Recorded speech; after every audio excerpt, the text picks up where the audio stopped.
right, ladies and gentlemen, welcome to this new series that I've been putting forth lately.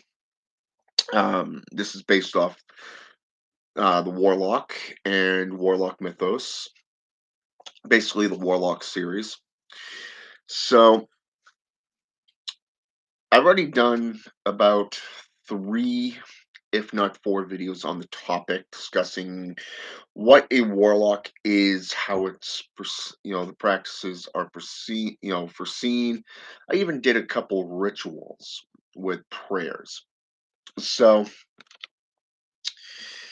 today I want to take it a step further and kind of just do some readings, I guess you can say. And it's a good time to do it. It's for me. It is roughly about 10:43 a.m. I've only been up for maybe an hour. It's my day off, so want to just do this,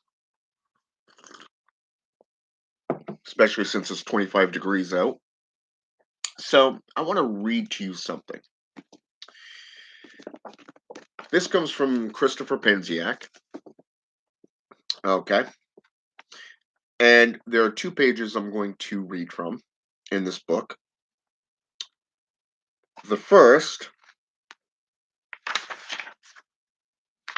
let me get to it here.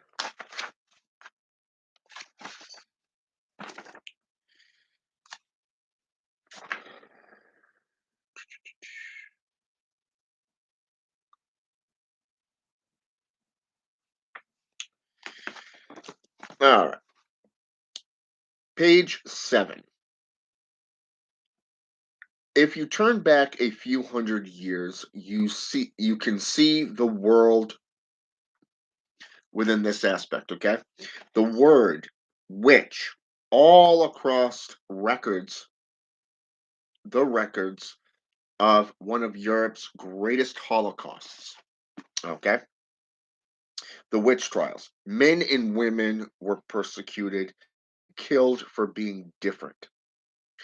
Some call it the burning times because many were put to death by fire, burnt at the stake.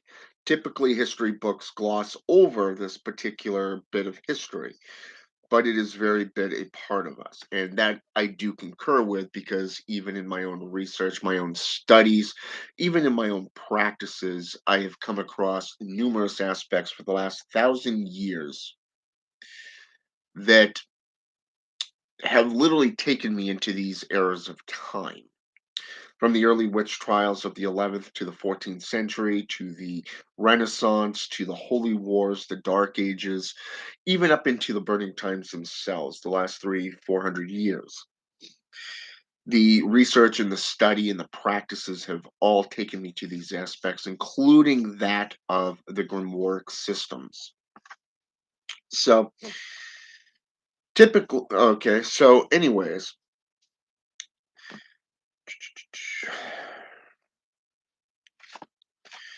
I'm going to drop down on page 8 here.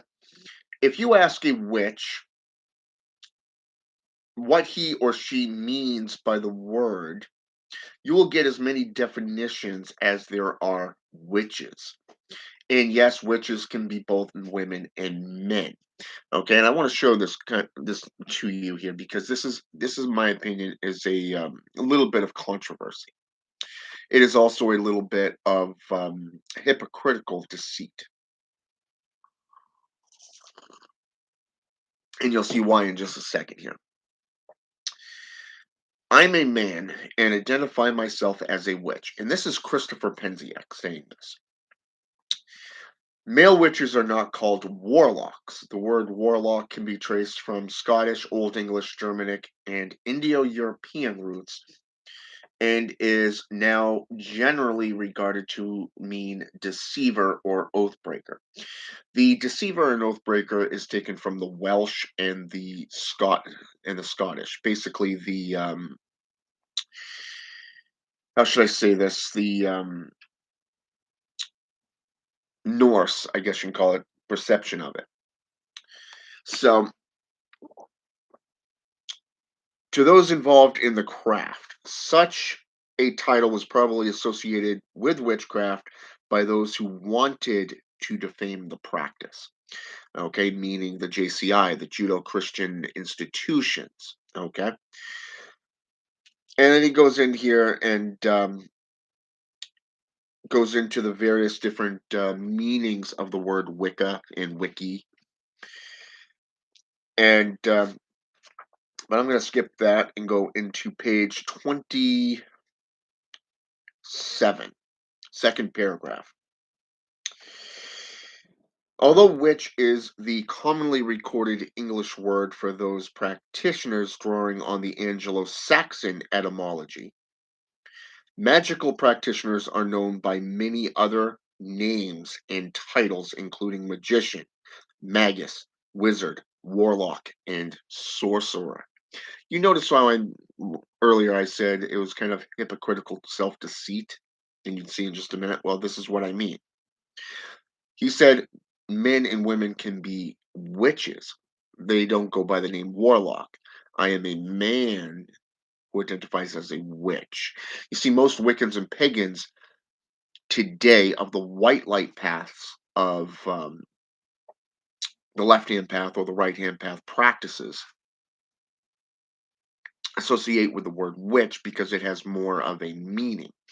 For an example, in Scottish, you have the hexa.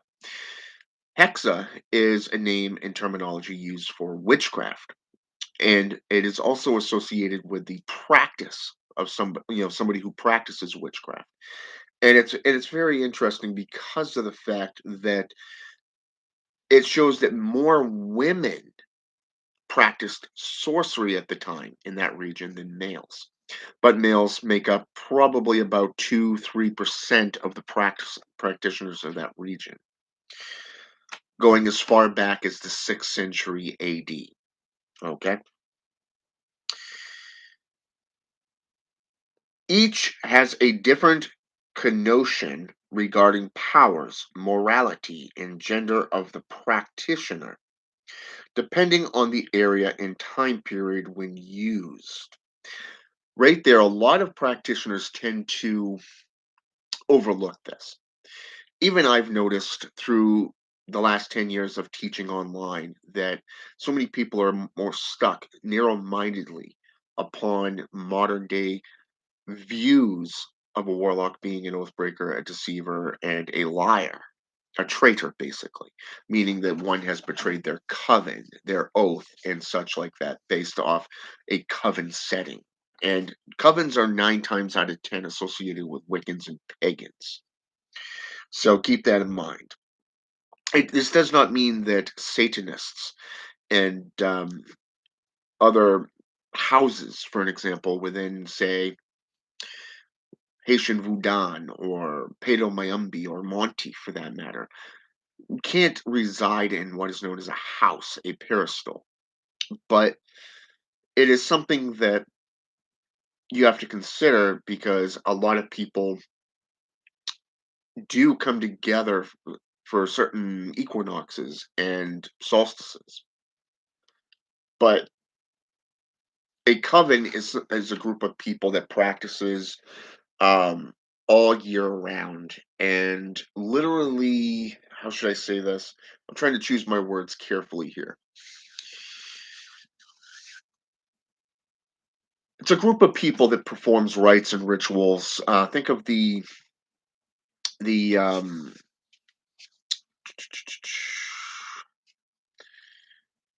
how should I say this?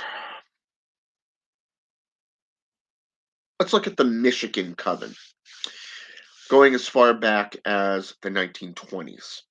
Okay, 1920s. This was Sloane's Satanic Coven. Okay. In Satanism, a male is considered to be a warlock, not a witch. You have a witch and you have a warlock. Both are practitioners of the arcane. Both employ magical services. Both sell their services and their rights to the mundanes. And this could be seen from African Caribbean traditions all the way up into European traditions, not just the Middle East, where their services were sought after. Okay, so let's continue. For an example, the word sorcerer has a wide range of meanings. In Europe, it is denoted an evil practitioner stemming from the Eastern school of thinking where sorcery is a base art. A sorcerer gets trapped in the accumulation of power without seeking enlightenment. In South America, a sorcerer is a holy man, a shaman, and spiritual warrior held in high regard. In Africa, medicine men were considered witch doctors, perhaps because they offered healing and protection from the spells of evil witches. Okay? And there's a lot of information just on those 2 pages alone. Okay? But let's go into this book for an example. It's called Witches: True Encounters with Wicca, Wizards, Covens, Cults, and Magic by Hans Holzer. Okay? And we're going to go to chapter 15. Pursuing different paths, wizards, warlocks, and demonolatry. And we're going to start on page 500. Okay? 500. This book has a lot of information. And Hans Holzer, well, let's face it, he was one of the renowned men of wisdom in his time.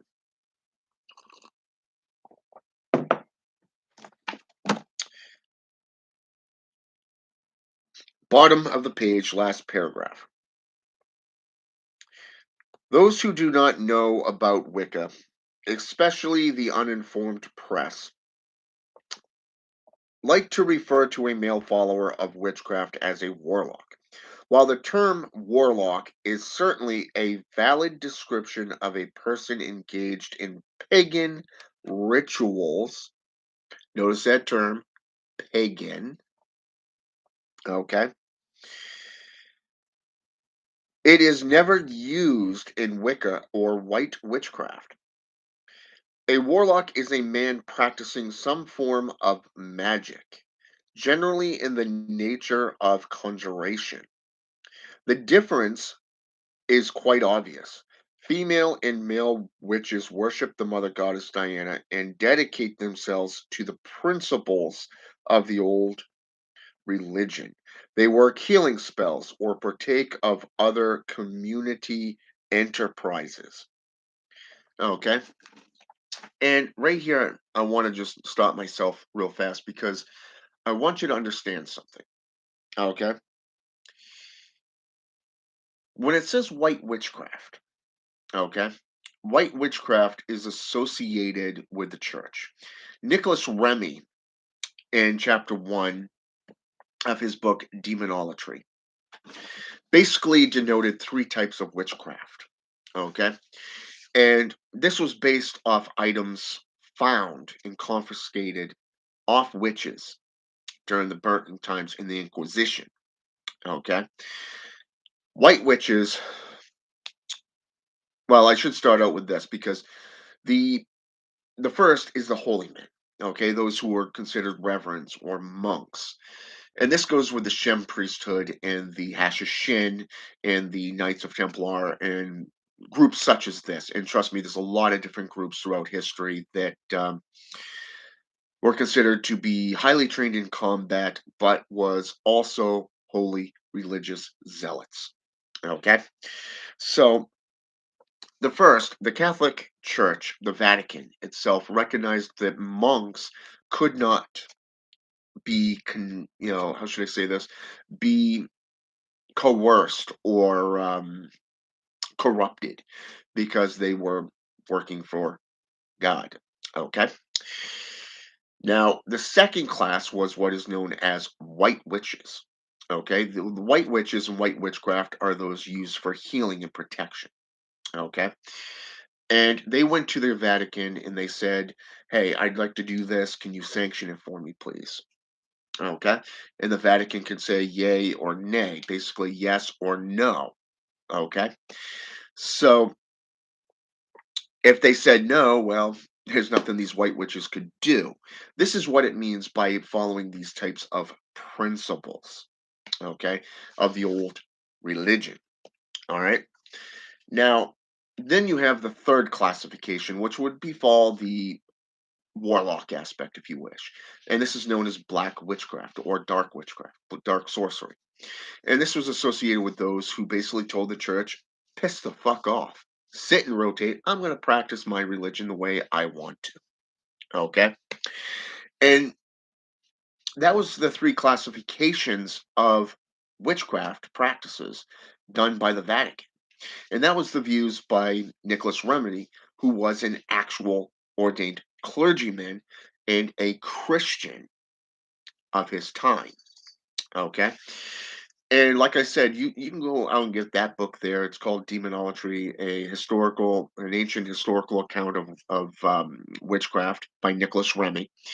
And it's got a lot of different names of those who were persecuted. I'm talking the time that they were killed or the time that they were found guilty, what was found on them during the witch hunts. And in chapter one, there were three powders that were always associated with witches, and that was the black witch, the black powder, which was to kill, an amber colored powder, which made people sick, and then white powder that could heal you. Okay. And these were basically the only powders that were found on them at that time. And it was said that witches and warlocks were immune to their own powers. Now, they said that it was associated because of demons and devils, okay, such as the mark of Satan gives them the ability to be immune to certain poisons, for an example. This type of thing is quite renowned even today within the JCI, viewpoints, even with all this information at your disposal. Okay, so let us go on. They were okay. So this kind of witchcraft is strongly religious in orientation, and the coven is more important than the individual. Okay, you remember what I said earlier about covens? If you're in a coven, the coven comes first. But more so, if you decide to seek information outside the coven and their teachings, then you will be branded a heretic, a witch, a warlock, a traitor, an oath breaker. A warlock, on the other hand, is usually a solitary practitioner of whatever black or white arts he has managed to master. He is not concerned with any particular religious philosophy. If he works any spells, it is generally to help or hurt someone, not because he wishes to please any particular deity. Perhaps the modern term magician comes closest to what a medieval warlock was, except that the instigator, I guess, well, let's just call it the way it is, somebody who goes to the warlock, would be condemned or aided, so to speak, because it comes down to the way the warlock was feeling. And because the warlock is now associated with illusions like Chris Angel and David Blaine, you know, some of the greats, you know, Houdini, for an example, loved Houdini's work. So, but still, whatever tricks and sleight of hand skills to produce his effects, while the warlock relies only on his superior knowledge of the laws of nature, his ability to manipulate them, and the powers within himself. Okay, that is how Hans Holzer describes a warlock. And even in my own personal studies and practices of satanic warlockery, okay, I can tell you firsthand that being a warlock is a solitary practice, but it does not mean you cannot commune with other warlocks. In fact, there's actually a coven of warlocks that gets together once a year. It is a holiday type thing where warlocks come together, exchange spells, exchange potions, rites, rituals, whatever, on certain days of the year. Okay, I believe it's like was it 2 to 4 times a year that they're able to do that. So then then Hans Holzer goes into an American example of a practicing warlock is Theodore J. Rubian. In his late 30s, Mr. Rubian lives in Westborough, Massachusetts, and has been a practitioner of his craft for about 7 years. Mr. Rubian explains that he was the seventh son of the seventh son. Now we're getting into Crowley. Okay, Aleister Crowley's perception. Let's see, as it was his grandfather before him, and he attaches great significance to this fact. Furthermore, two of his great great great grandfathers were executed for practicing witchcraft in Canada and France. So Mr. Rubian considers himself a kind of hereditary warlock. Early in life, he became obsessed with the study of the occult. He grew up in a house directly across the street from a cemetery in Worcester, Massachusetts, and played amongst the graves the way other children played in the street. He is mainly self educated because, as he puts it, he was too preoccupied with what is on the other side of the grave to worry about formal education. Okay. And he goes into how at 16 he took a job in the pathology department at a local hospital and found an eerie fascination in being among corpses. By age 17, he was in charge of the morgue. When not occupied at the hospital, he would spend his free time at the Worcester Museum of Natural History looking at stuffed animals or endearing himself to the curators at the art museum so that they would let him handle some of the properties, like skulls. It never occurred to him that this was preoccupation with death was anything but natural. Instead of dating as a teenager, he preferred to read about vampires, werewolves, and other such creatures. Today, Mr. Rubian is an aide at a local hospital working closely with the psychiatrist M. Greenberg. He is not content with merely being a warlock, but has engaged in various psychic activities as well, such as an attempt to exorcise ghosts or using his own ESP powers to help people. By his own admissions, his involvement in the occult has rendered him more and more unworldly. Okay. And then he goes over into England. Okay. And he talks about Michael Howard as an intense young man in his early 20s who makes a living as a gardener and part time journalist. He lives not far from London, England, and holds dim views of traditional Wicca practitioners. According to this young man, the Gardnerian witches are not real witches, and the Druidic witches I met have nothing to do with genuine witchcraft. He, on the other hand, being of the medieval tradition, more closely represents the true image of what he considers a more valid paganism. Mr. Howard worships, among others, the goat footed god of ceremonial magic, the same deity the Greeks called Pan, and he makes clear the worships of the forces behind the symbol, not the symbol itself.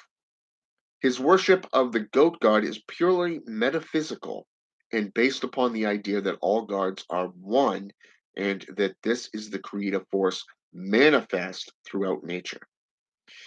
And he goes on to tell what he does and who he is and yada yada yada. Okay, so you get the idea from two of the more popularized practitioners. Number one, Hans Holzer was a great man while he was alive. He wasn't just an occult author. He didn't just write books. He was also a practitioner, and he sought out other practitioners to get their views to better himself. Christopher Penziak is considered a shaman. Okay, and he's written numerous books as well, and he has his own schools of philosophy. Now, personally, Christopher Penziak would be considered a shaman, yes, but as he so colorfully relates on page 27 out of that book, the Inner Temple of Witchcraft, just another title given to a practitioner of the arcane. So now I'm going to bring out. So there's a guy on YouTube. His name is Dr. Tom Knotts. Okay, he's a Christian. He did a video a while back, and I actually had a small conversation with the guy. Um, I find his views idiotic and hilarious, especially for a Christian to be associating with anybody from the occult community, because even the Bible says not to associate with soothsayers, witches, mediums, and the like. Okay, and I'll get to that in just a second here. So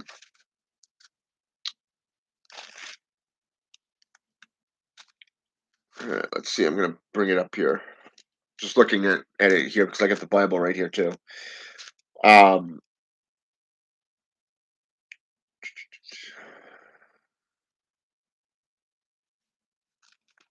but it's very funny though because the way he did it in the video was he spoke to this guy, this warlock that was associated with a certain organization of warlocks, and this warlock told him,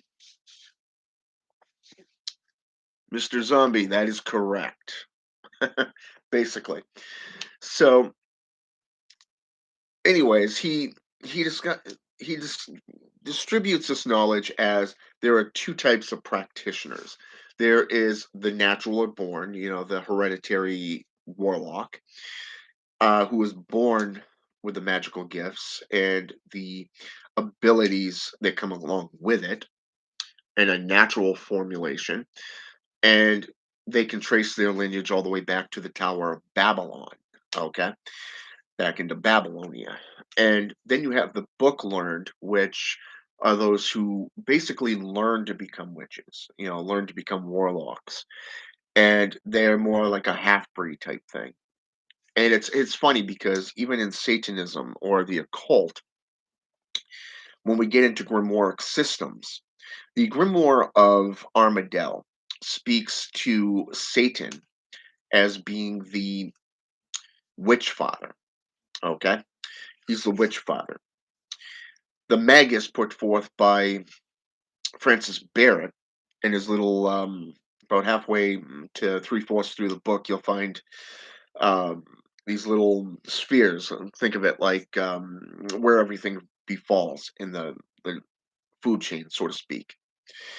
And witches were underneath demons. Okay, they basically were put underneath the demonic. And I found that interesting because even there, Satan was associated and as being rulers over witches and warlocks. And even in the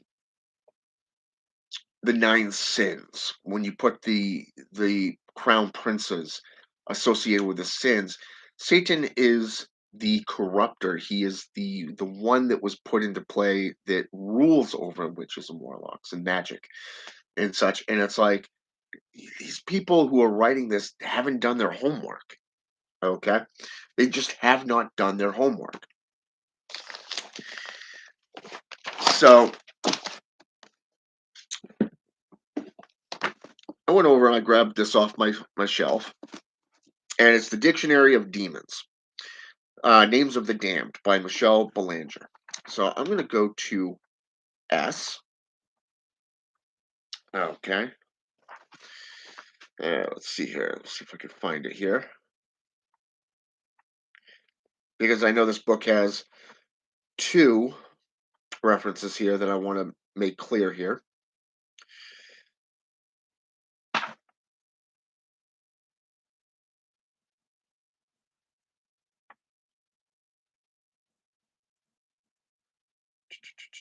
Let me just get to the pages real fast. There's the R's. Right here. Satan is wrath. Okay. I find it interesting that that's actually befalls Asmodeus. Again, wrong. But yeah, where is it?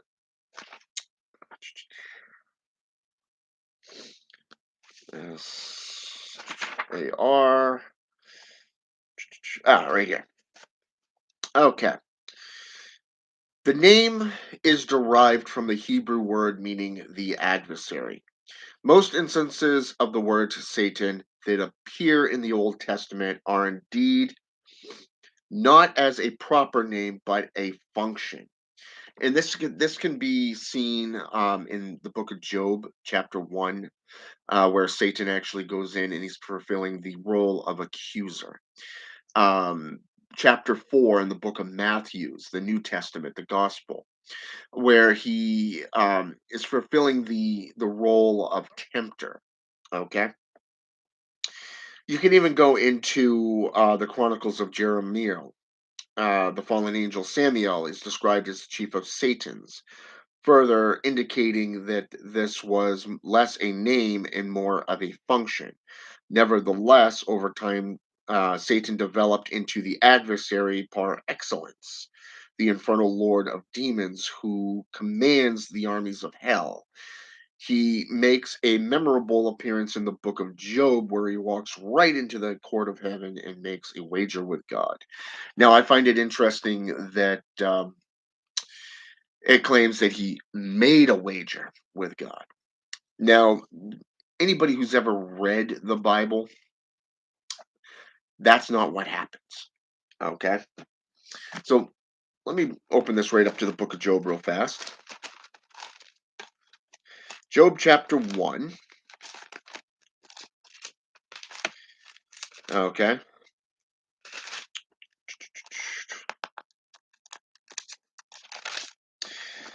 All right. There was a man in the land of Uz, that's Uz, whose name was Job, and that man was perfect and upright, and one that feared God and eschewed evil. Basically, shunned evil is what. I don't know why they write that way, but let's see. And there were born to him 7 sons and 3 daughters. His substance also was 7,000 sheep and 3,000 camels and 500 yokes of oxen and 500 asses, basically goats. And that's of the female version, by the way. Let's see. Yada, yada, yada. And it was so when the days of their feasting were gone about that Job sent and sanctified them and rose up early in the morning and offered burnt offerings accordingly to the number of them all. For Job said, it may be that my sons may have sinned and cursed, yada, yada, yada. You can look at the burnt offerings for that in the book of Leviticus, also known as the book of the law. Um, Yada, yada, yada. Now, starting on verse 6. Now there was a day when the sons of God came to present themselves before the Lord, and Satan also came among them. And the Lord said unto Satan, Hence cometh thou. And Satan answered the Lord and said, From going to and fro in the earth and walking what is it? Up and down in it. And the Lord said unto Satan, hast thou considered my servant Job? Okay. Basically, it was God that sent Satan after Job. The story therefore says that God said, you can do whatever you want to Satan, but you cannot kill him. Okay, you cannot kill him. Okay, and throughout the entire book of Job, he loses his family, his friends turn against him, he loses his home, he develops leprosy, which is a disease, and yada yada yada.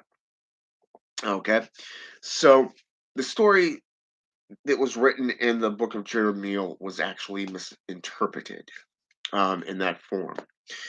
So just wanted to read that and clarify that. Let's see. Satan developed into the commands the armies of hell. Book of Job. Okay, throughout the books of the Old Testament, Satan remains mostly an adversary who tests faith, and one that often does this to the behest of the Lord.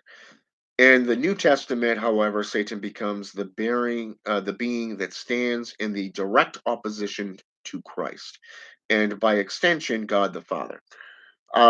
Later, European demonology resoundingly reflects this depiction, where Satan is the head of devils, whose sole purpose is to torture and temptation of living humans beings.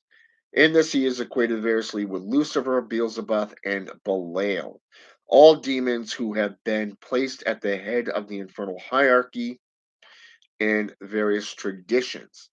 Okay, so why don't we look at this real fast? And since this plays a huge part in Hollywood produced functions as well, I want to make this perfectly clear for you. The poetical texts, okay, the poetical texts, which coincides with the four Gospels: Matthew, Mark, Luke, and John.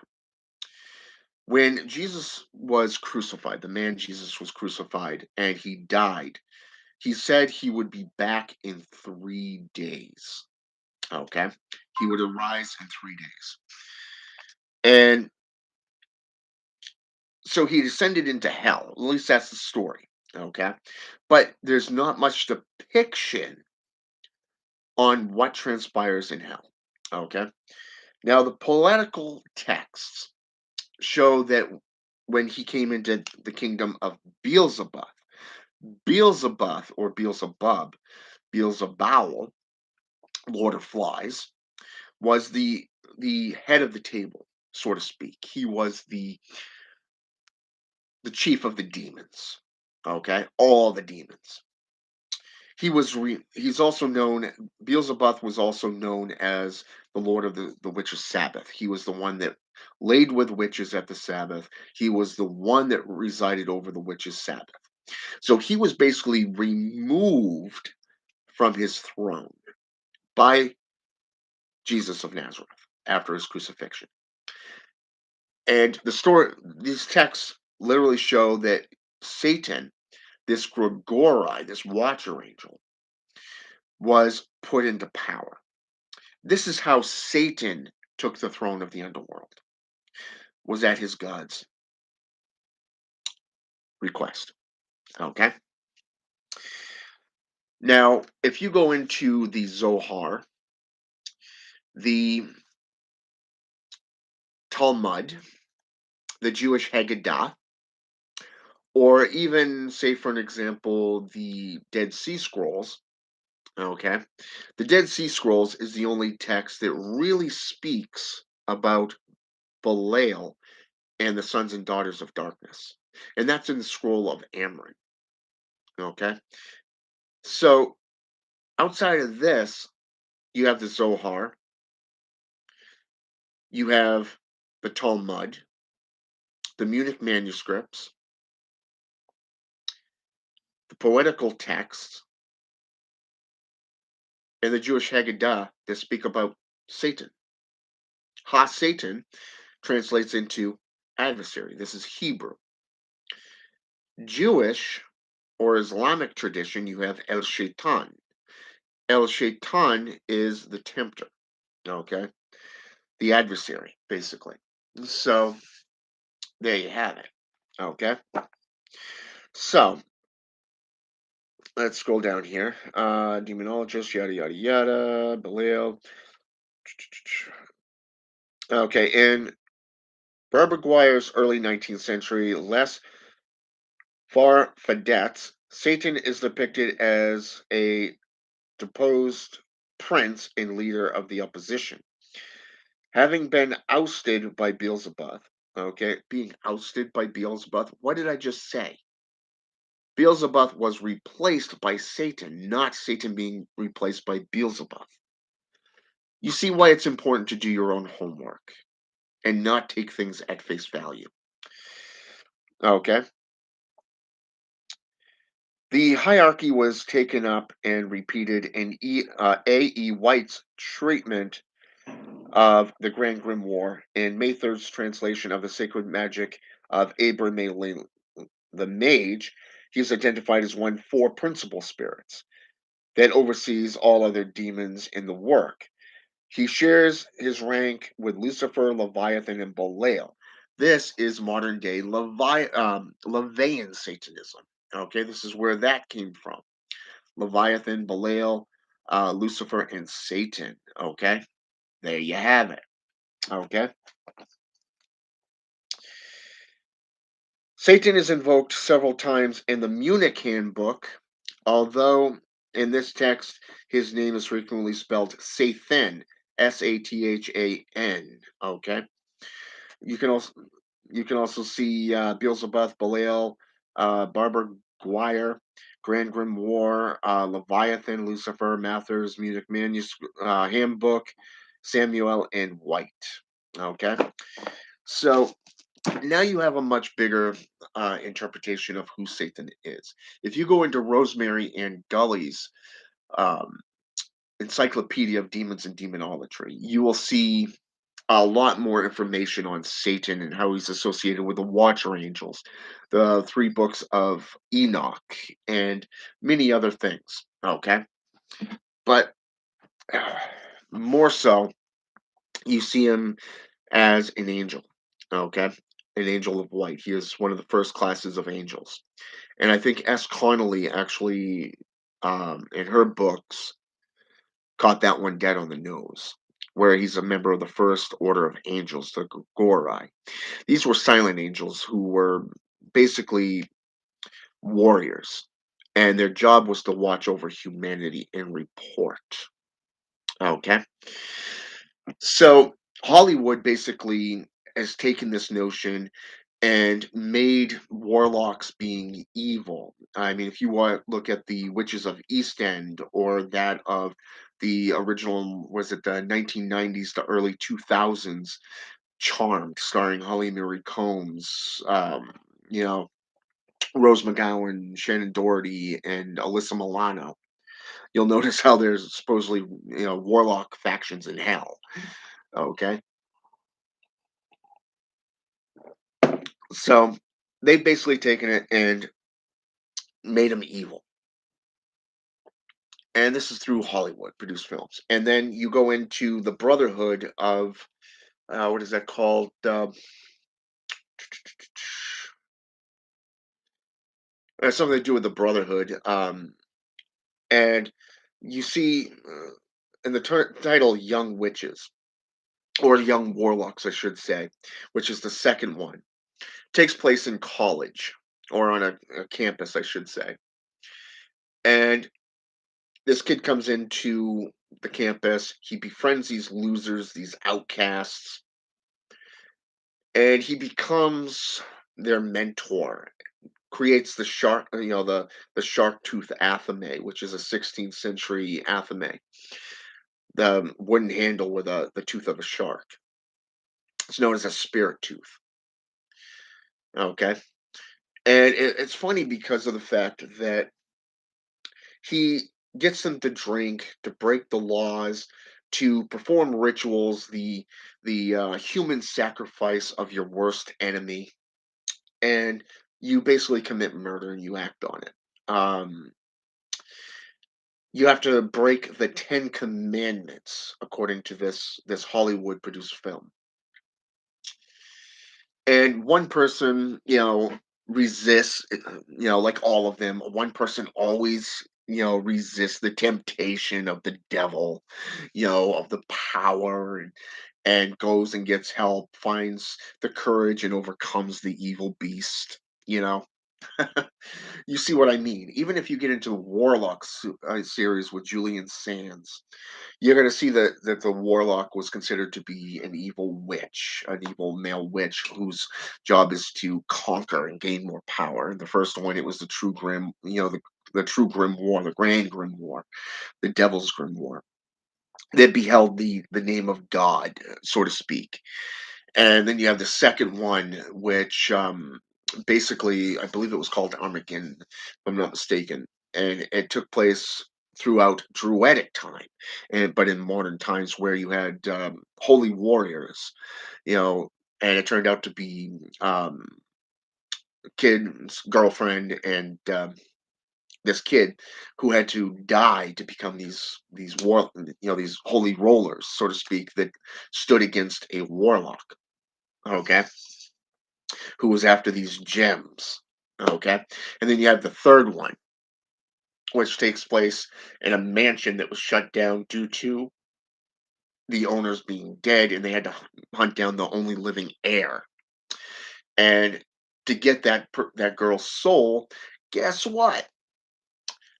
All her friends had to denounce her. Okay.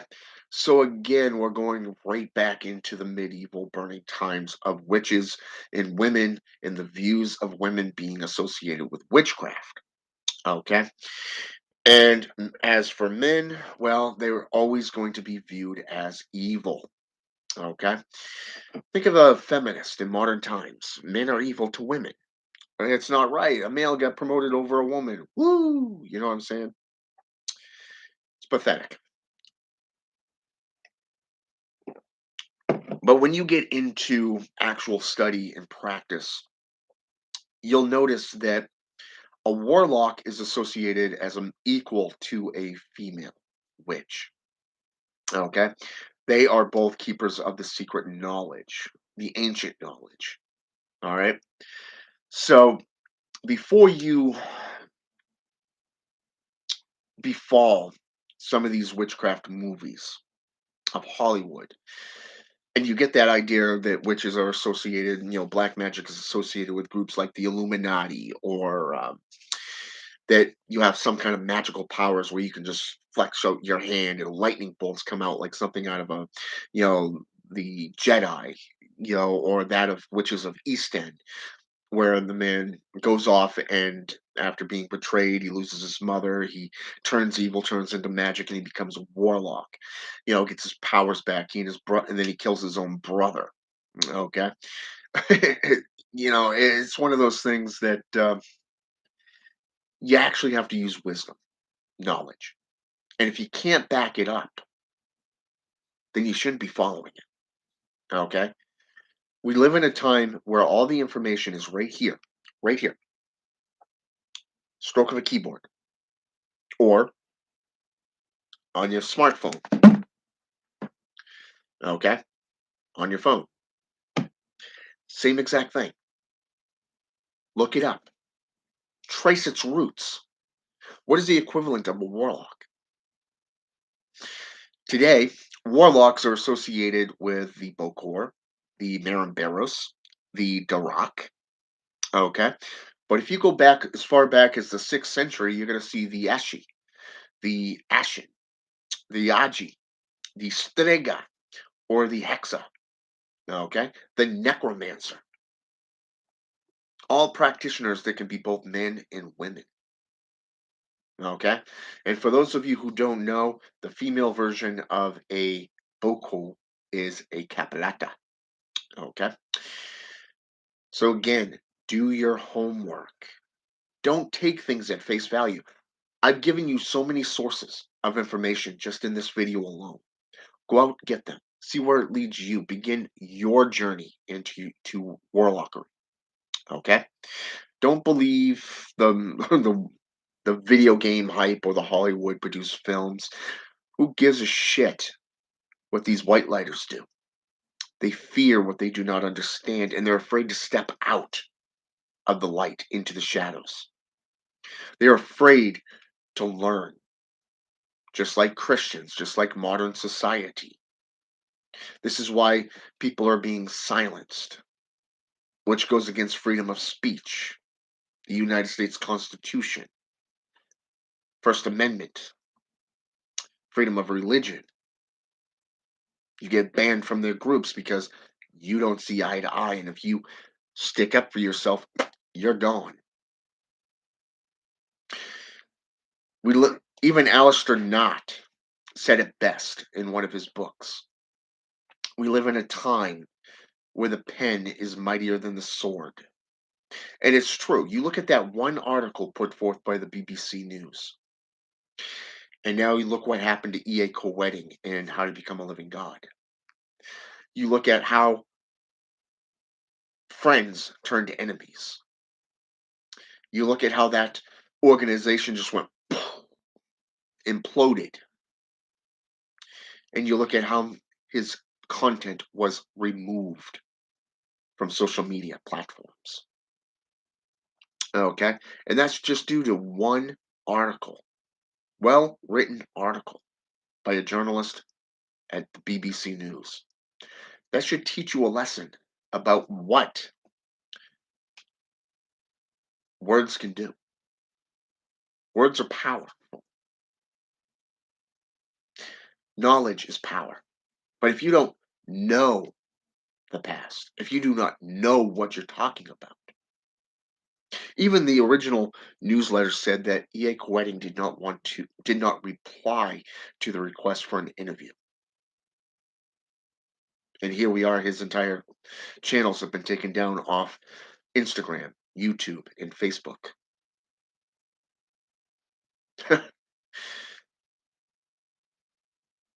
And people wonder why I sit here and I say, back up what you preach and always make yourself available to the public.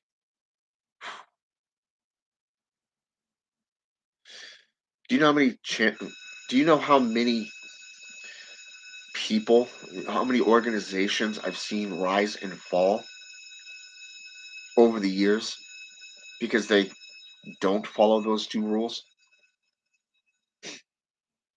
It's magnificent. It's great.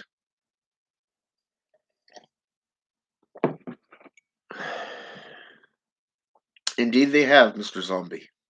Indeed, they have. And death with your smirking face. Welcome to the channel. So, yes, warlocks are male practitioners. Yes, they can reside in any tradition. Are they always associated with devils? No. Can they work with demons? Can they work with ancestors? Can they work with spirits, jinn, the Loa, the Orisha? Hell yeah, they can do that. They can learn from these spirits. See, Hollywood produced films and the fear of demonic activity put forth by the Vatican and through the church and the mainstream JCI lies and false propaganda wants you to be limited. They want you to be servants. They want you to live on your knees like good little children, doing as you're told. Those who dare to step up and speak out, they get silenced, they get murdered, they get threatened, all because truth was put forth.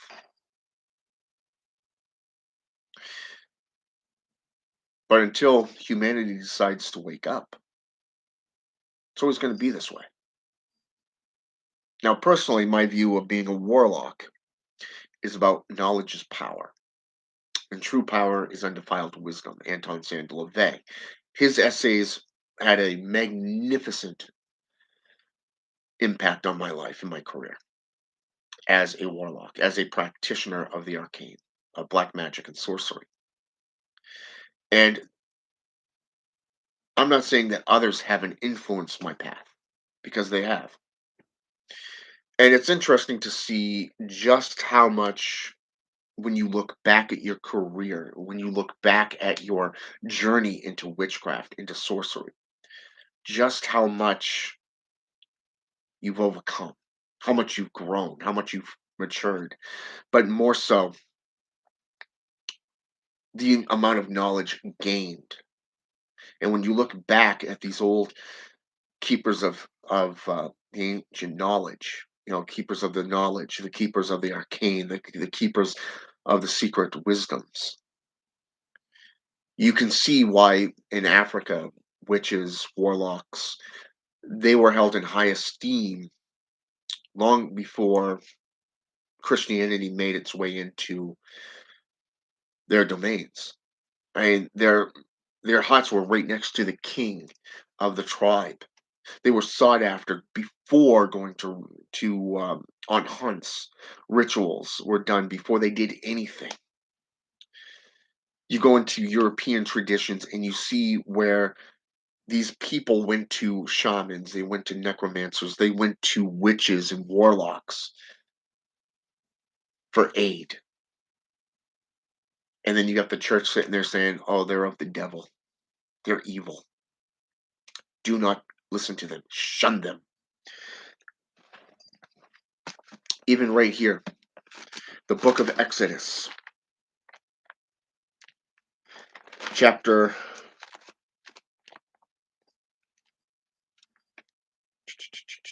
20,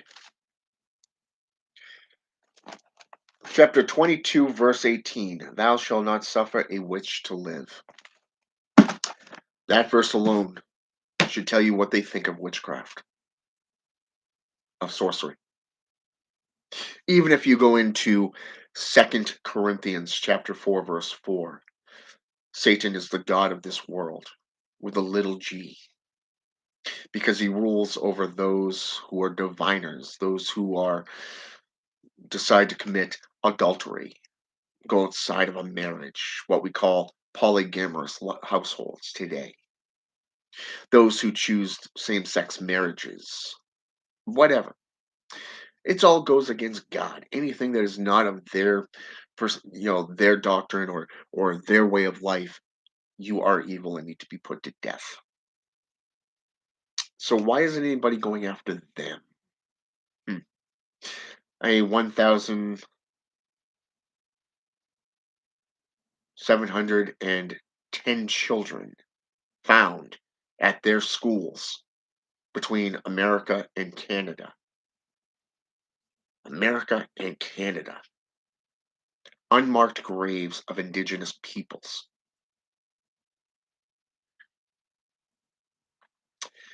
And yet warlocks are evil. Witches are evil. Yeah.